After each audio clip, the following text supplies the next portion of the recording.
in this match tonight that he can go with top guys like Seth Rollins and Finn Balor, and he can go and he can show, because I thought he was awesome tonight.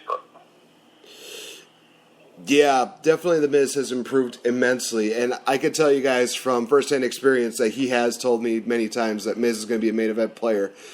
However, I will say that if he gets in the ring with Brock Lesnar, I will start creating his tombstone, because Brock will literally kill him. And Maurice would be a widow, which means that she'd be back on the market. You know what? Let's make this match happen. Let's make Miz versus Brock Lesnar happen. Please, please, for the love of God, let's make it happen. I mean, you know, for business sense. It's best for business. I mean, you know. But yeah, I don't know. I think it's cool that he I don't know, like they're promoting him again, I guess is what I'm trying to say, like because he kind of fell off for a bit, but he's just like, the last 2 years, I think he's been better than when he was World Heavyweight Champion. I can agree with that. Yeah, during the Triple Threat match, we'll get back to that a little bit. Samoa Joe makes an appearance, and he basically takes out Seth Rollins, costing him the matchup. Obviously, we're going to see more of Joe and Rollins in the near future, because that matchup last night was good. And like I said, this is going to be a warm-up to what they're going to deliver in the next feud. I know a lot of people are just saying, "Oh, his shoulder was up. It's like, you know what? Let's just accept the fact that, you know, this is what they wanted to do. And if Joe didn't want to play by the rules, you know, he's Samoa Joe. So at this point, I do not care. It's freaking Samoa Joe versus Seth Rollins, Samoa Joe versus Tyler Black, whatever you want to brand it as. I don't care. It's going to be an awesome feud. But why don't I let you, AJ? I think I was one of the people that made the comment, like, I think it was in the Roman Reigns Braun Strowman match last night, where he hit the power slam on Reigns, and he just threw his arm up in the air, and like, apparently that is considered a kick out, that his shoulder was up, because I want to say Samoa Joe's shoulder in that match last night was about 4 or 5 inches higher than Roman Reigns was off the ground, and he still got counted the free count. But, oh man! Yeah, no, I'm looking forward to seeing more of Joe and Seth Rollins. I think those two are awesome, and they're one of those. What I've seen from them so far is they're going to be one of those couples, you know, duos where I can just watch them do their thing for frickin' however long it takes. Well, yeah, I mean, they mentioned the fact that you know, hey, this is only like the second time that these guys have ever really been, you know, faced off against each other, and honestly, the fact that that's only the second time that they've battled each other in any kind of wrestling ring, whether it be WWE, Ring of Honor, you know, et cetera, that's saying a lot. That, you know, they've been away from each other for this long, and finally we get this matchup here with only the second time they've locked horns. It's like, dude, we're witnessing history right now. And these guys are going to probably be huge main eventers. I mean, Samoa Joe is on his way, definitely. Yeah, well, I mean, let's all take a minute and forget, like, the very first time they clashed in WWE.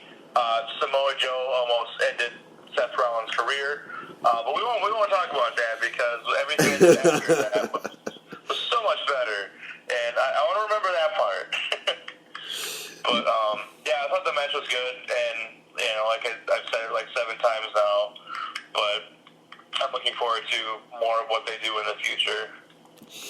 Yeah, and speaking of the future, we may indeed get one of these dream feuds we wanted for a while, and that being Bray Wyatt versus Finn Balor, because Finn Balor was just about to go for the win. Bray Wyatt cost Finn Balor the matchup, allowing The Miz to capitalize for the 1-2-3, and we are indeed getting Dean Ambrose versus The Miz again for the IC title. Fingers crossed. I'm honestly hoping that The Miz wins the IC title back, because right now I think having it on Dean is doing more harm than good right now for both, not only Dean Ambrose, but also for the Intercontinental title. We get Finn Balor versus Bray Wyatt. Enough said. And we're also getting the rematch between Samoa Joe and Seth Rollins. Again, enough freaking said. Yeah, Dean Ambrose, I don't know. He's one of those guys, you know, I've said a few times now recently where he's kind of just fallen off for me. And he just actually started, like, gaining it back for me, I guess. And then, yeah, I don't know what happened, but it's like as soon as, like, he gets his mojo back with me, it's like 1 week goes by and then it's like, oh, I don't like him again. It's kind of like he's going to be the bipolar wrestler where it's like, you know, 1 minute you like him and then the next it's just like, oh yeah, I hate this guy. I did like the part where he was doing the backstage interview and then he goes, back to you, Gorilla. I thought that was funny because, I mean, I used to hear that all the time. Nice little throwback to the good old days. But yeah, all in all, Raw was pretty good. I think that, you know, the main event probably compensated for, like, the rest of the show, and honestly, I thought the beginning segment was also really good. They did a lot more tonight than they've done on many Raws, where they've actually solidified basically, I want to say at least 4 feuds, to say the least, where the tag team titles, the 3 main event, basically, deals are going.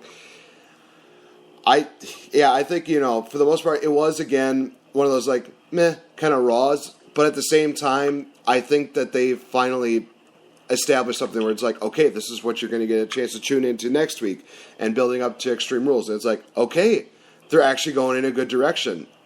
I'm okay with that. I'm totally okay with that, so. Yeah, I was kind of thrown off a little bit because it seemed like they were going towards Finn Balor and Miz, and then it seemed like they were going towards Finn Balor and Seth Rollins, and then now we kind of, I think, got the definitive, like, okay, it is going to be Balor and Bray. It's just the way they build up to it. It's like, well, is he feuding with this guy? Is he feuding with this guy? And then ultimately the payoff was good because we found out that he was definitely going to be feuding with Bray. And I really liked the finish of that match, too. It was a great way for Miz to go over. You know, he was shit. He, like, totally capitalized on Bray Wyatt interfering. Typical Miz fashion. But worth it. I liked it. That's probably definitely my favorite part of Raw tonight. The main event was really good, and like I said earlier when I first started talking about it, I think that match really showed that not only can Miz wrestle and hang with these guys, but I think he deserves it. He deserves to be up there with the likes of those guys. I think after tonight, it's going to be very hard to disagree with that. So, of course, guys, that is Monday Night Raw. You can feel free to tune in tomorrow for Smack Talk, although I think for the first hour, it's just going to be Spencer bragging about the fact that he's the new champion and, everything's great and blah, blah, blah. But again, let's see how long that title reign lasts because, as I announced earlier today, he will be defending that title in a triple threat match at Backlash against Chris Lockman, as well as Mr. Max Beatty. So, screw off Spencer, suck it Spencer. Have a nice day. Of course, Wednesday is, another edition of Change the F Up, the third part of the day in the life of a cosplayer, which is going to be awesome, to say the least. Thursday is, going to be the Smart Money podcast, where I'm guessing you guys are going to talk a lot about Payback and possibly a bit of a preview for the WPW show coming up this weekend? Well, possibly. So last week, I want to say Wednesday, Monday, we had an interview with AC Riley, and it's just like, shit's just been so busy. I know Chris just moved again. He was staying with me. He just moved to another place and is getting situated there, and he's working like killer freaking hours. So I don't even know if that interview got posted yet, but that is coming out sometime soon. And it was really, really good time talking with AC Riley. For those who don't know, AC Riley wrestles in WPW as well as ACW, and is one of the co-hosts of Grapple Talk Wrestling out of La Crosse. And she's an all-around good dude, fun to talk to. We had a blast, so that will hopefully be up sooner than later. I'm not sure what's on the agenda for this week. That's something I will talk to Chris about, and I guess I'll have to tune in and find out. You know, fair enough. But also, guys, looking forward into the weeks ahead. Of course, I made the announcement that next week, Monday, I will be conducting an interview with Raging Nathan Gust, which is going to be probably an instant classic, because considering he's basically the Terry Funk of our generation. As well as next week, Wednesday, we'll be having an interview with referee Mr. TJ. So be sure to send your, questions, your comments, anything you'd like to say. I know that TJ loves sandwiches, so please, by all means, if you have any comments about sandwiches, be sure to send them to the TJ interview, so that way, Send him a sandwich. Send him a sandwich. And, of course, you guys, building up, of course, to the end of May into June will be the ACW show, which will feature Sadist versus ACW Heavyweight Champion Ken Anderson, as well as Ohana Khan. And during that week, I will also be trying to get an interview with Sadist himself, getting his thoughts and his, everything that he is thinking about as far as going into this huge title match. Honestly, Sadist is going to have probably one of the best years. I mean, he's got Ken Anderson in June, and then he's got Logan Lynch in July. Jeez Louise, he's probably going to have at least one of the best years of his career, in my opinion. Yeah, it's definitely going to be a good year for him. It already has been a good year for him, and I think it's only going to get better. I'm just happy to be along for the ride and witness it. Same goes for me. So thank you guys so much for joining us here for a Raw Reaction. Of course, you can check out AJ on Twitter at AJens81, myself at Native and Great. You can also check us out on our Facebook pages at Elite Ringside Network, ER247 on Facebook, which is also our Twitter handle. How convenient. As well as check out Smart Money Podcast, you guys. Thank you so much for joining us here, and we will see you guys next week. Toodaloo.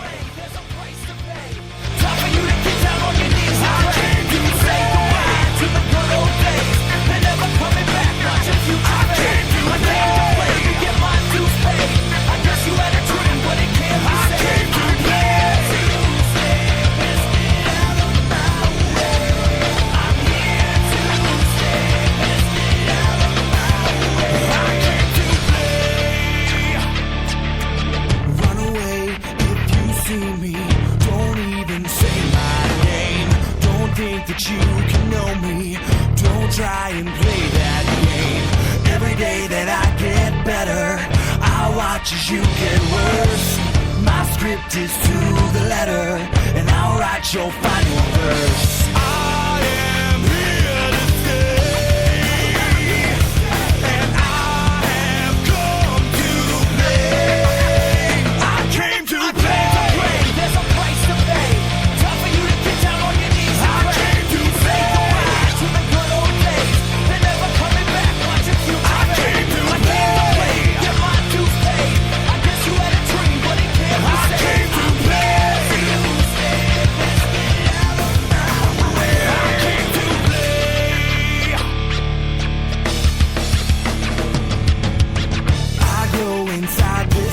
I see new life unfold.